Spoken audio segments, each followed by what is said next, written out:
America ने साफ तौर पर कह दिया है कि अगली बार जो लड़ाई होगी वो भारत अकेला लड़ेगा।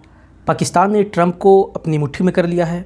अब अगर पाकिस्तान कल कोई आतंकी हमला करे तो क्या भारत जवाब दे पाएगा? एक 24 साल के अमेरिकी डिप्लोमेट ने वो राज खोला है जो दिल्ली को हिला कर रख दिया है। उनका कहना है कि भारत की प्रतिक्रिया सीमित रहेगी, लेकिन क्या सच में भारत रुकेगा या इस बार पाकिस्तान को ऐसा थप्पड़ पड़ेगा जो उसने सोचा भी नहीं था? आज की इस एपिसोड में यही जानने और समझने की कोशिश करते हैं। दोस्तों, सबसे पहले हमें यह समझना होगा कि पर्दे के पीछे आखिर चल क्या रहा है।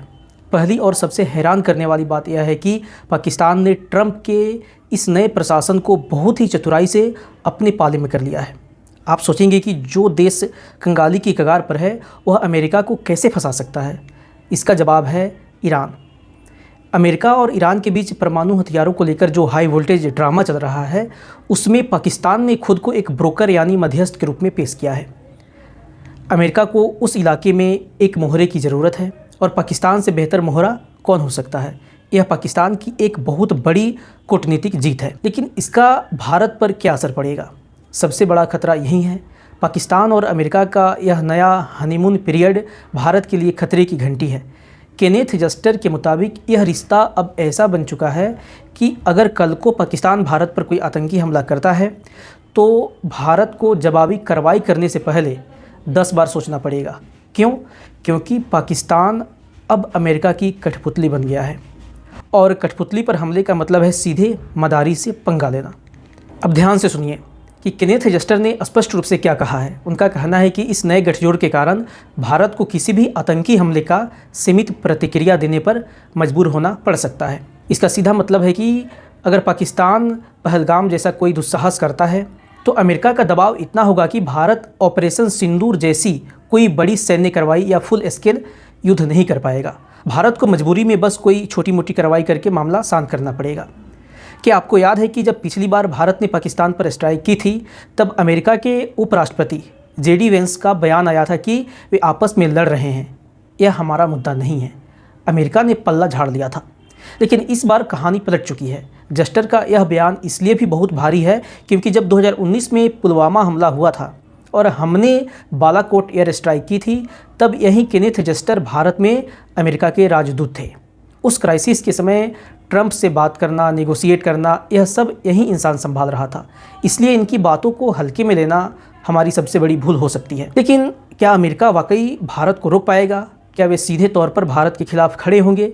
जस्टर के कहने का असल मतलब यह है कि अमेरिका सीधे तौर पर भारत का साथ नहीं देगा। वे बैकडोर से माइंड गेम खेलेंगे। वे भारत पर कूटनीतिक दबाव डालेंगे कि कोई कार्रवाई मत करो, युद्ध से बचो। इसे एक बहुत ही सटीक और हालिया उदाहरण से समझते हैं। बात 2025 की है। इजराइल ने मस्कट शहर में हमास के कुछ टॉप आतंकियों पर कतर के अंदर घुसकर हमला कर दिया। कतर आग बबूला हो गया। क्यों? क्योंकि कतर ने अपनी सुरक्षा के लिए अमेरिका को करोड़ों रुपए दिए थे।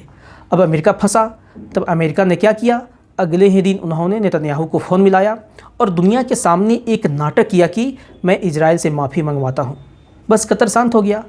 यहाँ सबसे बड़ा सवाल यही है, क्या अमेरिका भारत और पाकिस्तान के बीच भी यही डर्टी गेम खेलने वाला है? क्या वह पाकिस्तान को खुश करने के लिए भारत पर दबाव बनाएगा? दोस्तों, केनेथ जस्टर की सबसे बड़ी समस्या यह है कि उनका 24 साल का अनुभव उन्हें आज भी ओल्ड स्कूल तरीके से सोचने पर मजबूर कर रहा है।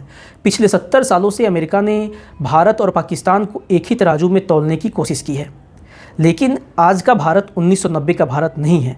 ज़रा भारत की मैक्रो इकोनॉमिक्स और डिफेंस स्ट्रेटजी पर नज़र डालिए। अमेरिका भारत को अपने हथियार बेचना चाहता था। वे हमें F-35 तो देंगे नहीं, उन्होंने तो अपने नाटो सहयोगी तुर्की तक को नहीं दिया, लेकिन वे हमें दूसरे फाइटर जेट्स से बेचना चाहते थे। भारत ने क्या किया? भारत ने उन्हें सिरे से खारिज कर दिया और फ्रांस से राफेल की डील कर डाली।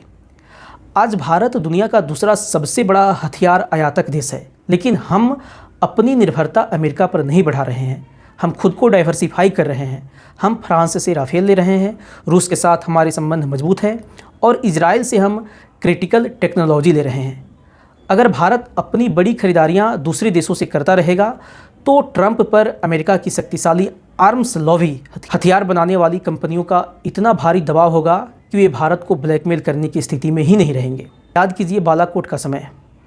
अमेरिका ने सिर्फ थोड़ी सी इंटेलिजेंस सपोर्ट दी थी, लेकिन उसके बाद हुए ऑपरेशन सिंदूर में अमेरिकी मदद कहाँ थी? जीरो। भारत ने उनकी 2% मदद भी नहीं ली थी। वह भारत का युद्ध था, भारत के हथियार थे। फ्रांस और इजराइल से खरीदे गए हथियारों के दम पर ही हमने जीत का परचम लहराया था।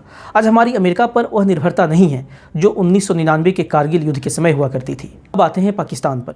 पाकिस्तान इस समय एक बहुत बड़ी गलतफहमी पाल करके बैठा हुआ है। उसे लग रहा है कि हम ट्रंप के करीबी बन गए हैं, कल हम भारत पर आतंकी हमला कर देंगे, ट्रंप के पैरों में गिर जाएंगे और ट्रंप भारत को फ़ोन करके रोक लेंगे। अगर पाकिस्तान की आर्मी या ISI इस मुगलते में जी रही है तो उन्हें इस बार ऐसा करारा थप्पड़ पड़ने वाला है जिसकी गूंज पीढ़ियों तक सुनाई देगी। अमेरिका क्या, उसका अगर बाप भी आ जाए और भारत के अंदर पहलगाम जैसी कोई घटना दोबारा हुई तो भारतीय सेना पाकिस्तान की धज्जियां उड़ाने के लिए पूरी तरह से तैयार बैठी है।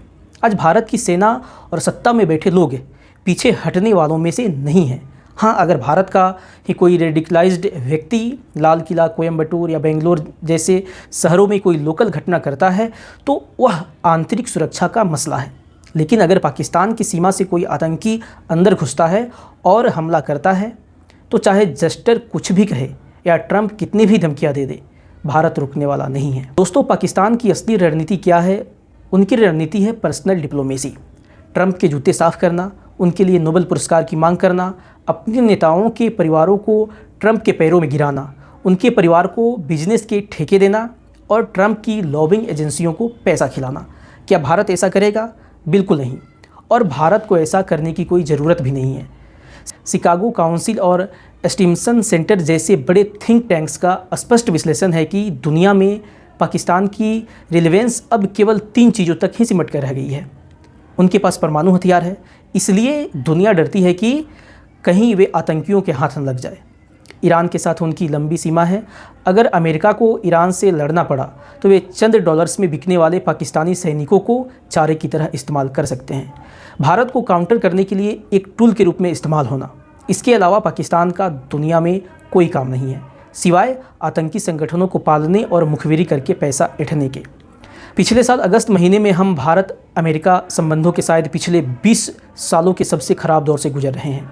अमेरिका ने भारत की स्ट्रेटजिक एटोनमी पर सवाल उठाए, भारतीय छात्रों को परेशान किया गया और स्कॉट बेसेंट जैसे लोगों के जरिए भारत पर 50% टैरिफ थोपने का दबाव बनाया गया। लेकिन इसके जवाब में भारत ने क्या किया?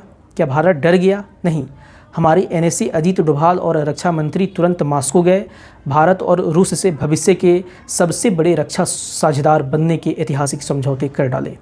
अमेरिका के पास मौका था कि वह भारत को कम से कम एक स्क्वाड्रन F-35 बेचे, लेकिन अपनी हेकड़ी में उन्होंने वह मौका भी गंवा दिया।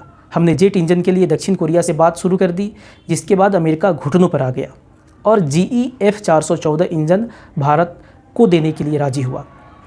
भारत ने दुनिया को एक कड़ा संदेश दे दिया है, भारत अपनी रणनीतिक स्वायत्तता से कभी समझौता नहीं करेगा। आज का भारत इस फॉर्मूले पर काम करता है, तुम्हें मेरी उतनी ही ज़रूरत है जितनी मुझे तुम्हारी। सीजफायर के बाद पाकिस्तान आज भी अमेरिका का सबसे बड़ा गैर नाटो सहयोगी बना हुआ है, लेकिन उन्हें मिला क्या? ऑपरेशन सिंदूर के बाद अमेरिका ने उन्हें उनके कबाड़ हो चुके पुराने F-16 विमानों का सिर्फ मेंटेनेंस पैकेज दिया, कोई नया अपग्रेड नहीं। और इसे काउंटर करने के लिए भारत ने रूस, इजराइल और फ्रांस के साथ अपनी रक्षा साझेदारी को कई गुना बढ़ा दिया। रही बात अमेरिका द्वारा H-1B वीज़ा या ग्रीन कार्ड पर खेलने की, तो नया डेटा बताता है कि अमेरिका में रहने वाले 40% भारतीय अब वापस अपने देश भारत लौटना चाहते हैं। इसलिए अमेरिका का यह वीज़ा कार्ड भी अब ज़्यादा दिन नहीं चलने वाला। विल्सन सेंटर के डायरेक्टर माइकल कुगलमैन का विश्लेषण बिल्कुल सटीक है। चाहे ट्रंप कितना भी दबाव डाल ले, भारत अपनी सामरिक स्वायत्तता को दोगुना करेगा और रूस के साथ अपने रिश्ते कभी नहीं तोड़ेगा। अगर चीन और ताइवान का युद्ध होता है तो अमेरिका चाहेगा कि भारत अरुणाचल प्रदेश से चीन पर हमला करे, लेकिन यह फैसला अमेरिका नहीं बल्कि भारत अपने हितों को देखकर खुद लेगा। लंदन के चैथम हाउस ने भी चेतावनी दी है कि भारत को दरकिनार करना खुद पश्चिमी देशों के लिए आत्मघाती होगा। निष्कर्ष क्या निकलता है?